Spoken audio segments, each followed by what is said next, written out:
بك أستجير ومن يجير سواك، فارحم ضعيفا يحتمي بهماك. يا رب قد أذنبت فاغفر زلتي، أنت المجيب لكن من ناداك. الحمد لله وكفى، وصلاته وسلامه على سيدنا المصطفى وعلى آله وأصحابه أهل الوفا. أما بعد، رب اشرح لي صدري ويسر لي أمري واحلل عقدة من لساني يفقه قولي، وسدد لساني واهد قلبي بحق سيدنا محمد صلى الله عليه وآله وسلم. سبحانك لا علم لنا إلا ما علمتنا إنك أنت العليم الحكيم. الحمد لله، tunamhimidi Mola Subhanahu wa Ta'ala na kumtakia rahma na amani kipenzi cha umma mtume wetu Muhammad sallallahu alayhi wa alihi wasallam. Vile vile hapana budi ya kurudisha shukrani zetu kwa Allah Subhanahu wa Ta'ala.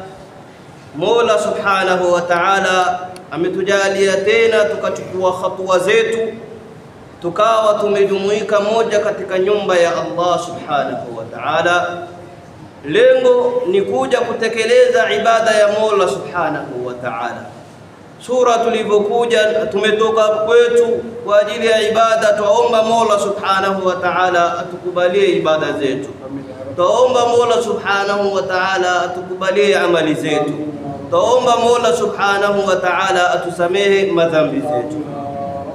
Baba na fillah, khutba yetu ya leo tutajaribu kugusia hali ambazo kwamba mwanadamu atakuwa katika siku ya kiyama, kwa sababu siku hiyo ni siku adhim, na vile vile tuko mbele ya adhim ambayo ni Mola Subhanahu wa Ta'ala. Siku adhim kama hiyo mwanadamu yuko katika hali mbaya, kila mmoja yuko katika hali ambayo kwamba yastahiki kuwepo, kwa sababu kuna watu ambao kwamba sura mtume Muhammad sallallahu alayhi wa alihi wasallama alivyoeleza katika maneno yake, ile kadri ya madhambi zao ndipo mtu kupata adhabu na ikabu ya Allah Subhanahu wa Ta'ala. Utaona wengine katika hali hiyo, siku nzito kama hiyo, wengine majasho yako katika magoti, wengine kiuno, wengine zifua, wengine mdomo, halumma jarra. Sasa siku nzito kama hiyo, mimi na wewe kama umma wa bwana mtume Muhammad sallallahu alayhi wa alihi wasallam tutajiandaa vipi na siku nzito kama hiyo? Kwa sababu Mola Subhanahu wa Ta'ala ndani ya Al-Qur'anul Karim anatufahamisha na kutuonyesha kwamba ya ayyuhan nasu taqu rabbakum inna zalzalata as-sa'ati shay'un 'azim yawma tarawnaha tadhhalu kullu murdi'atin 'amma arda'at wa tad'u kullu dhati hamlin hamlaha wa tara an-nasa sukara wa ma hum bisukara walakinna 'adhaba Allahi shadid. Al-Haqq Subhanahu wa Ta'ala kutuonyesha na kutufahamisha na kutuhimiza sisi waja wake uzito wa siku ya kiyama, ukubwa wa siku ya kiyama. Anatuambia kwamba enyi mloamini, bimaana sisi wanadamu ambaye kwamba kila mwenye kujijua kwamba yeye ni muumini, ittaqu rabbakum, mcheni Mola wenu, ogopeni Mola wenu, kwamba inna zalzalata as-sa'ati shay'un 'adhim, hakika mtetemeko wa siku ya kiyama ni jambo ambalo kwamba ni adhim, ni kubwa mbele ya Allah Subhanahu wa Ta'ala, kwa sababu siku hiyo Mola Subhanahu wa Ta'ala ufalme uko katika mkono wa Allah Subhanahu wa Ta'ala. Leo ngapi wanajigamba, wangapi wanajiona hakuna kama wao, lakini Al-Haqq Subhanahu wa Ta'ala pindi atakapoileta siku hiyo, pindi itakapofika siku hiyo, ile mtetemeko wa ardhi, mtetemeko wa siku hiyo ni jambo ambalo kwamba ni kubwa mbele ya Allah subhanahu wa ta'ala. Siku hiyo utaona, yauma tarawunaha tadhhalu kullu murdi'atin amma arda'at, siku hiyo watu hubabaika mpaka yule mtu ambaye kwamba yuanyonyesha mtoto mdogo ama mtoto ambaye kwamba amezaliwa karibuni, yoyote ambaye kwamba atanyonyesha, basi kwa uzito wa hiyo siku huacha kile ambacho kwamba yukinyonyesha. Na wale ambao kwamba wako na mimba hutoa zile mimba zao kwa ukubwa na adhama ya siku ya kiyama. Ndugu zangu na waja wangu watukufu, Mola anatuambia utaona watu ni walevi na filhali wao sio walevi. Kwa sababu gani? Siku hiyo inafanya mpaka mtu huwa ni mlevi, yani hutembea kama wale walevi. Lakini yote hayo ni adhabu ya Allah subhanahu wa ta'ala, ndipo ni kubwa, ni adhabu ya Allah subhanahu wa ta'ala, ni adhim mbele yake. Ndio Mola subhanahu wa ta'ala huonyesha waja wake hizo dalili. Ndugu zangu na waja wangu watukufu, vipi mimi na wewe tutajiandaa na siku hiyo? Vipi tutaipokea siku hiyo? Kwa sababu kila mmoja atafikiwa na hiyo siku adhimu.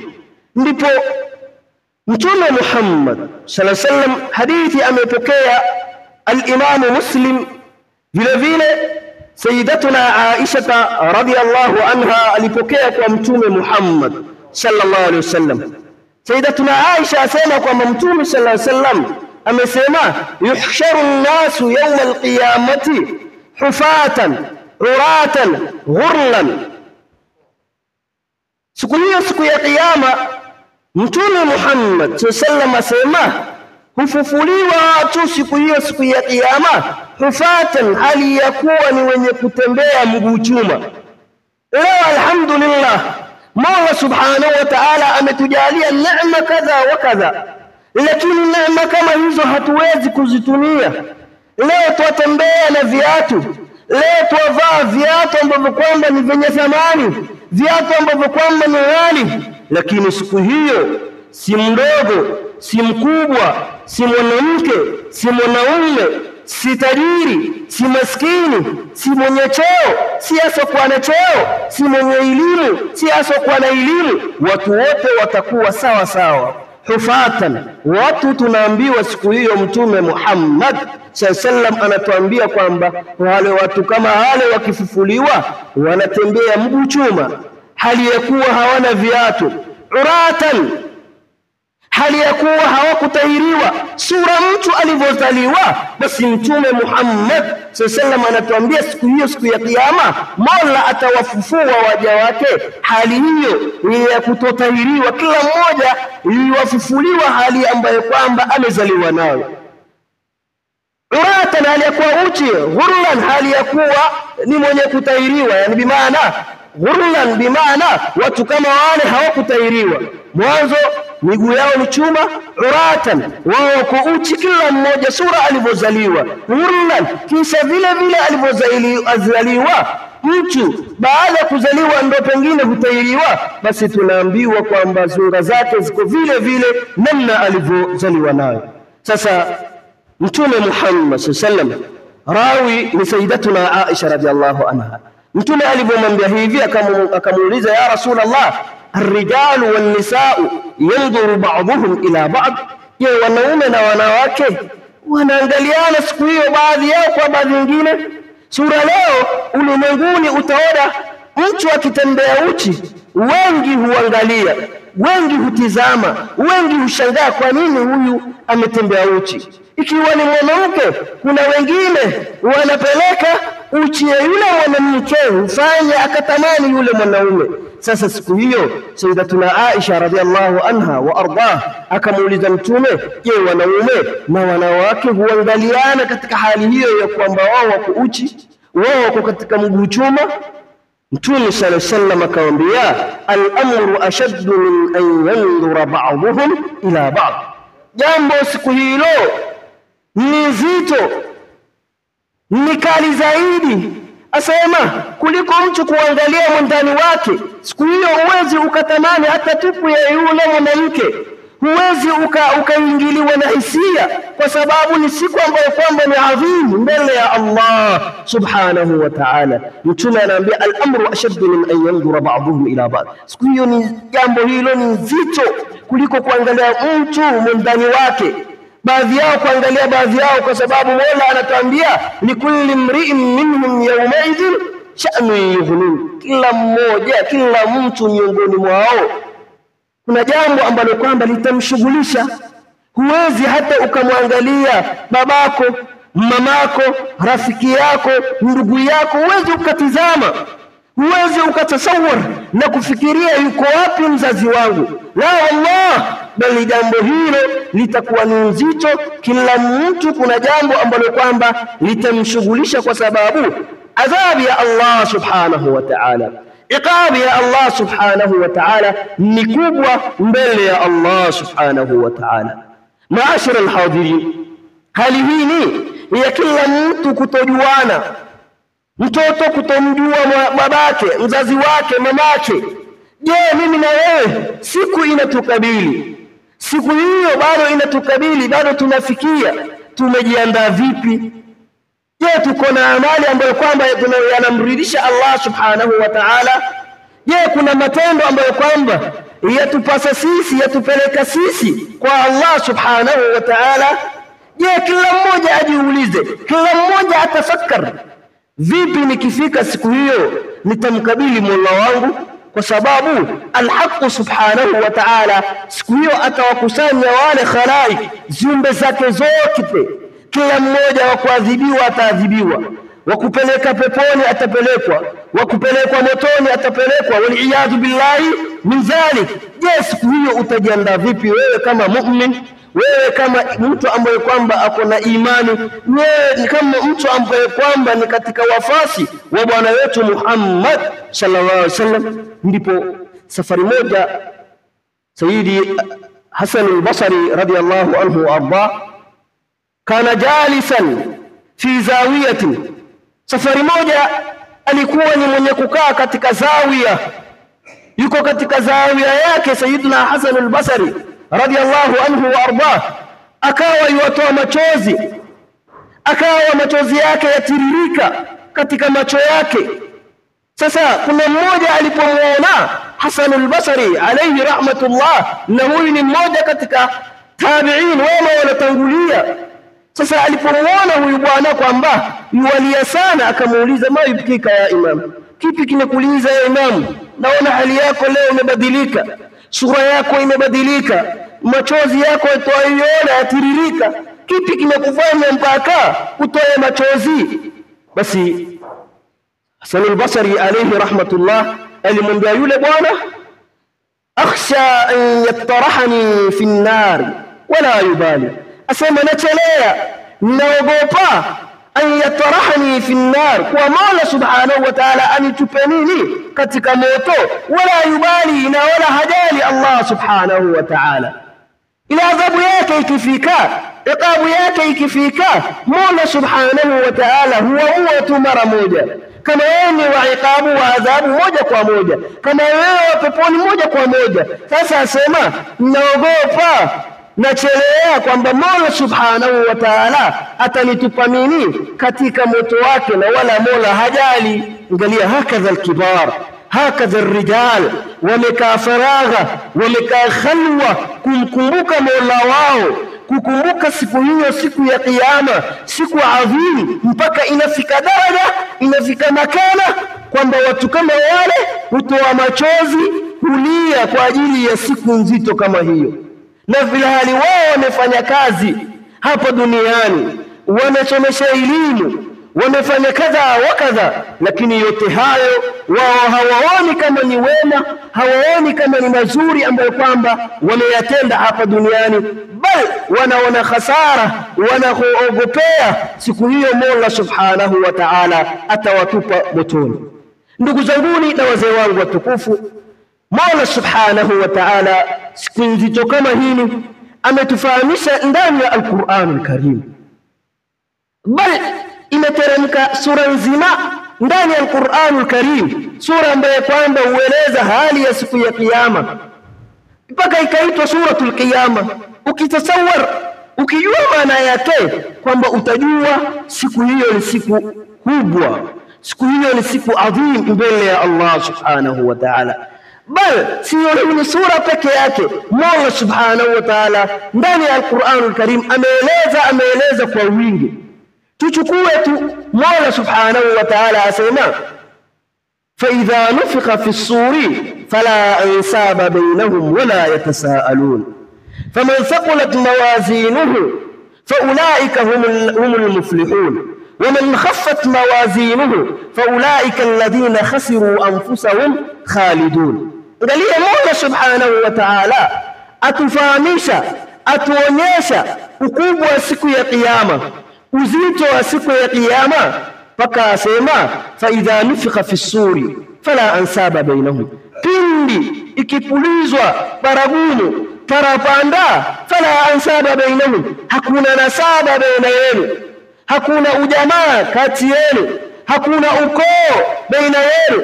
Ukiwa ukoo wako ni ukoo ambao kwamba ina daraja hapa duniani, hapa ulimwenguni, ujue kesho Mola subhanahu wa ta'ala haangalii ile ukoo wako, haangalii kwamba ile nasaba yako wewe ndio uko na nasaba tukufu, wewe ndio nasaba yako ni nasaba yenye kujulikana, ujamaa wako ni ujamaa wenye kuenea katika ulimwengu, bali Mola subhanahu wa ta'ala haangalii nasaba. فمن ثقلت موازينه فأولئك هم المفلحون, wale ambao kwamba imekuwa nzito mizani yao, mizani wao pale ambapo kwamba itakuwa ni nzito, basi hawa ndio wamenalisada, hawa ndio wamefaulu mbele ya Allah subhanahu wa ta'ala, kwa sababu pindi itakapoletwa kila mmoja mizani wake, kila mmoja yale ambaye kwamba ameyatenda hapa duniani, Mola subhanahu wa ta'ala hukuonyesha, upewa kitabu chako kila mmoja, mpaka unapewa kitabu unaambiwa ikra kitabaka kafa binafsika liyawma alika hasiba. Wewe mwenyewe utachukua kitabu chako, Al-Haq subhanahu wa ta'ala atakukabidhi kitabu chako, yale ambayo kwamba umeyatenda hapa duniani. Wewe mwenyewe utapitia, utaona, utasoma yale ambayo kwamba yamo ndani yake. ومن خفت موازينه فأولئك هم المفلحون. ومن خفت موازينه, wale ambao kwamba zimekuwa hafifu mizani yao, Mola anatuambia subhanahu wa ta'ala, faulaika humul ladhina khasiru anfusahum, hao ndio ambao kwamba wamepata hasara nafsi zao, wameipa hasara nafsi zao, na filali wao ni wenye kukaa milele, kwa sababu baada ya kuchuma hasara, baada ya kuchuma madhambi, baada ya kufanya mabaya ambayo kwamba yasomridhisha Allah subhanahu wa ta'ala, basi watu kama wale wao watakuwa ni wenye kukaa milele, wenye kupata ikabu ya Allah subhanahu wa ta'ala, kwa sababu wameipatia nafsi zao hasara. Leo tujiulize ndugu zangu na waja wangu tukufu, mangapi tumeyatenda? Mabaya mangapi tumeyatenda? Mazuri mangapi tumeyatenda? Yote hayo usione tunayafanya tu, bali Mola subhanahu wa ta'ala yatuonyesha, kila mmoja ataonyeshwa yale ambayo kwamba ameyafanya, yale ambayo kwamba ameyatenda. Ndipo Mtume Muhammad sallallahu alaihi wasallam tunaambiwa kwamba hadithi amepokea al-Imam Muslim, vile vile Sayyidina Abu Huraira amepokea kwa Mtume sallallahu alaihi wasallam. Siku moja asema Mtume sallallahu alaihi wasallam alikuwa na masahaba zake. Sayyidina Abu Huraira asema kunna ma'a rasulillahi sallallahu alayhi wa alihi wasallam fasami'na sautan, asema sisi tulikuwa na Mtume Muhammad sallallahu alayhi wasallam. Sasa siku hiyo Mtume sallallahu alayhi wasallam ametukusanya sisi baadhi ya masahaba, tukawa tuko na Mtume Muhammad sallallahu alayhi wasallam. Ghafla tukasikia sauti. Sasa tuliposikia sauti, Mtume sallallahu alayhi wasallam akatuuliza, ma hadha tadruna ma hadhihi ar-rih amma ma hadhihi as-sawt, je, mwajua hii ni sauti? Sababu wao walikuwa wako mahala na Mtume Muhammad sallallahu alaihi wasallam. Ghafla wakasikia sauti. Sasa waliposikia masahaba walikuwa hawakuhisi ama hawakutambua ni sauti gani. Mtume akawauliza, je, mwajua hiyo sauti ni ya nini? Masahaba wakabaki wakaambia, Allahu wa rasuluhu a'lam, Mwenyezi Mungu na mtume wake ndio mjuzi zaidi, kwa sababu hiyo sauti sisi tunaisikia tu lakini hatujui ni sauti ya nini. Bali Mtume Muhammad sallallahu alaihi wasallam akaambia masahaba, hadha hajarun ulqiya fi jahannama, amma katika riwaya nyingine ursila fi jahannama منذ 70 aman al'ana intaha ila qa'riha. Asema hiyo sauti ambayo kwamba mlosikia na mkashindwa kutambua, hiyo ni mawe ambayo kwamba imetupwa ndani ya moto wa jahannam. Tunaambiwa kwamba tangia al-Haq subhanahu wa ta'ala ameutupa ndani ya moto wa jahannam منذ 70 aman, tangu miaka 70. Mawe kama ile amajiwe kama ile tangia Mola subhanahu wa ta'ala ameangusha ndani ya jahannam muda wa miaka 70, huenda chini tu, huenda chini tu, huenda chini mudidimia. Mtume akamwambia sallallahu alaihi wasallam, al-ana intaha ila qa'riha, hapa ama hivi sasa ndio imekoma katika shimo lake. Angaleni, muda wa miaka 70 shimo ya jahannam, moto wa jahannam imeangushwa mawe tu, mawe kama ule muda wa miaka 70, huenda chini tu, huenda chini tu. Angalieni ndugu zanguni na wazee wangu watukufu, namna gani siku hii ni nzito. Iwe limerushwa kitambo, lakini likaja kufika sehemu yake, likaja kufika mkomo wake wakati wa bwana Mtume Muhammad sallallahu alaihi wasallam, muda wa miaka 70. Leo mimi na wewe tukikaa miaka 20 30 tushatosheka na dunia, tusharidhika na dunia, tushatoka na yale ambayo kwamba yamo ndani ya dunia. Lakini uzito wa siku hiyo unafika daraja mpaka huliza masahaba radhiallahu anhum warda. Namalizia kisa cha mwisho. Siku safari moja Hajjaj ibn Yusuf safari moja alikutana na Sayyidina Sa'id ibn Jubair. Baada ya kukutana na Sa'id ibn Jubair radhiallahu anhu warda, sasa Hajjaj akamuuliza Sa'id ibn Jubair, balaghani annaka lam tadhhak qattu, imenisikilia mimi kwamba wewe haukucheka kabisa. Hajjaj ndiye anamuuliza kwa sababu alikuwa ni mtu mwenye nguvu, alikuwa ni mtu mwenye mfalme, anajulikana wakati wake. Sasa akasema, imenisikilia mimi kwamba wewe haukucheka kabisa. Sasa Sa'id ibn Jubair alimjibu Hajjaj ibn Yusuf, alimwambia nini? Kaifa adhaku wa jahannamu qad su'irat wal aghlalu qad nusibat wathabaniyatu qad uiddat. Asema vipi nacheka, wa jahannamu qad su'irat, na jahannam imewashwa, moto wa jahannam tayari Mola subhanahu wa ta'ala ameuwasha. Vipi mimi nitacheka?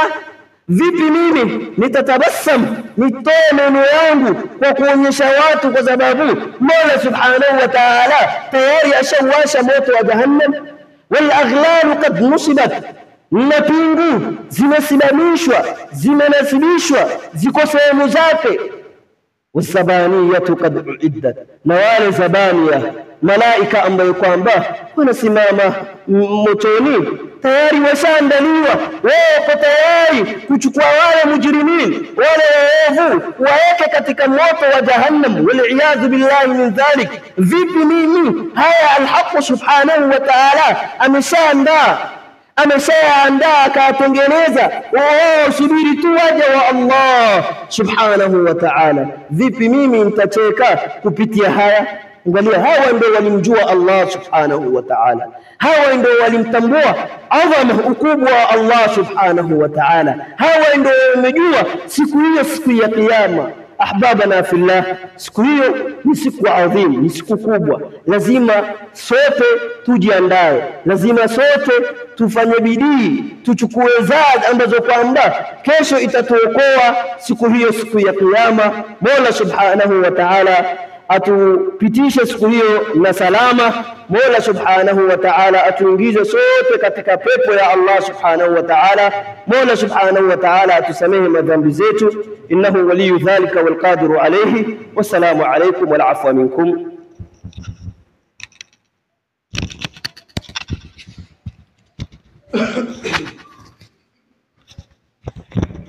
Salamu